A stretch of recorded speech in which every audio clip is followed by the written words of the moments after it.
কৰি মাৰিব মাৰক গুলি কৰি মুখ্যমন্ত্ৰী ডাঙৰীয়াই কিমান গুলি কৰি মাৰিব মুখ্যমন্ত্ৰী ডাঙৰীয়াই সাজু আছো বুকু পাতি দিছো মুখ্যমন্ত্ৰী ডাঙৰীয়াই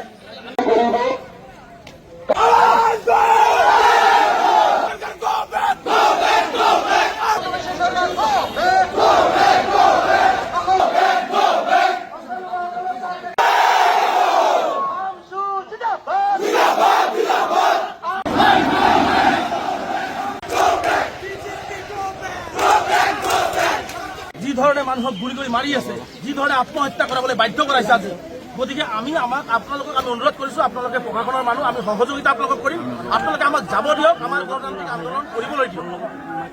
আমি পাৰ্টিশ্যন এছপাৰ প্ৰচিডিউৰ মেইনটেইন কৰিছোঁ আমি চৰকাৰক জনাইছোঁ আমি আমাৰ ওপৰত জনোৱা দায়িত্ব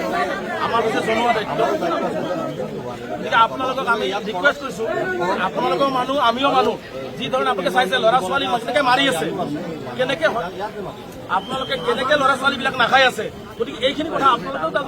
মানুহ হিচাপে আপোনালোকে অনুভৱ কৰক কাৰণ মুখ্যমন্ত্ৰীৰ সম্পূৰ্ণ দানৱীয় চৰিত্ৰৰে কাম কৰি আছে আৰু কেৱল মাত্ৰ ধৰ্মীয় সংখ্যালঘু কাৰণ এইসকল অসমীয়া মানুহ কোনো বিদেশৰ মানুহ নহয় গতিকে আমাক যাবলৈ দিয়ক আমি অকণমান যাম আমি আমাৰ ছাত্ৰ বিষয়ক আমি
আন্দোলন আৰম্ভ কৰিছে যেতিয়ালৈকে সংখ্যালঘু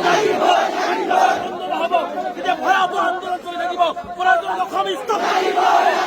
বাধা দিয়া হয় মানে আমি কৈছো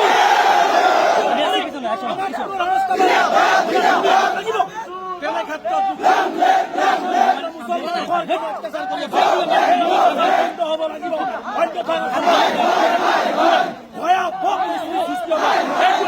ভয় খাইছে নোটিছ দিছে মুখ্যমন্ত্ৰী ভয় খাইছে বুঝক আৰু এই অসহায় ভূমিহীন গৰাখহনীয়া কবলত পৰা ভূমিহীন মানুহক ভূমি দিয়াৰ ব্যৱস্থা গ্ৰহণ কৰক এই দাবী উত্থাপন কৰিছো গুলি কৰি মাৰিব মাৰক গুলি কৰি মুখ্যমন্ত্ৰী ডাঙৰীয়াই কিমান গুলি কৰি মাৰিব মুখ্যমন্ত্ৰী ডাঙৰীয়াই সাজু আছো বুকু পাতি দিছো মুখ্যমন্ত্ৰী ডাঙৰীয়াই অন্যায় কৰা বন্ধ কৰক মানুহৰ লগত তেওঁ মুখ্যমন্ত্ৰী হয় প্ৰজা হয় তেওঁ বেছিকে বেছি পুলিচ লগাই গুলি কৰি মাৰিব পাৰিব কিন্তু অসমৰ ইতিহাসত সংখ্যালঘুক শেষ কৰিব নোৱাৰে মুখ্যমন্ত্ৰীয়ে এই কথাটো মুখ্যমন্ত্ৰীয়ে জনা উচিত গতিকে সময় থাকোঁতে মুখ্যমন্ত্ৰীয়ে মানুহৰ লগত মানুহৰ ব্যৱহাৰ কৰক সংখ্যালঘু ৰাইজক মুকলিভাৱে গুলি কৰি দিয়ক আমি বুকু পাতি দিব কিন্তু এনেকুৱা অত্যাচাৰ নকৰিব মই পুনৰবাৰ ধুবুৰীৰ পৰা মুখ্যমন্ত্ৰীক স্পষ্টভাৱে সকীয়াইছো মুখ্যমন্ত্ৰীয়ে দানৱীয় ভাণ্ডাৰ অত্যাচাৰ যদি বন্ধ নকৰে পৰৱৰ্তী পৰ্যায়ত ভয়ংকৰ গণ আন্দোলনৰ সন্মুখীন হ'বৰ কাৰণে সাজু থাকিব আৰু অসমবাসী সংখ্যালঘু ৰাইজক আহ্বান জনাইছোঁ আন্দোলন আৰম্ভ কৰিছোঁ 16 তাৰিখ 17 তাৰিখ 18 তাৰিখে দিল্লীত কৰিম তাৰপিছত অসমত আহি এই অমানৱীয় উচ্চতাৰ মুখ্যমন্ত্ৰীৰ হিটলাৰী শাসনৰ বিৰুদ্ধে এক ব্যাপক গণ আন্দোলন গঢ়ি তোলা হ'ব তাৰ বাবে যিকোনো প্ৰতিকূল পৰিস্থিতিলৈ মুখ্যমন্ত্ৰী সম্পূৰ্ণ জগৰীয়া হ'ব আৰু মুখ্যমন্ত্ৰীক মই চেলেঞ্জ কৰিছোঁ আমচুৰ আন্দোলন চলিছে আৰু ভৱিষ্যতে চলিব।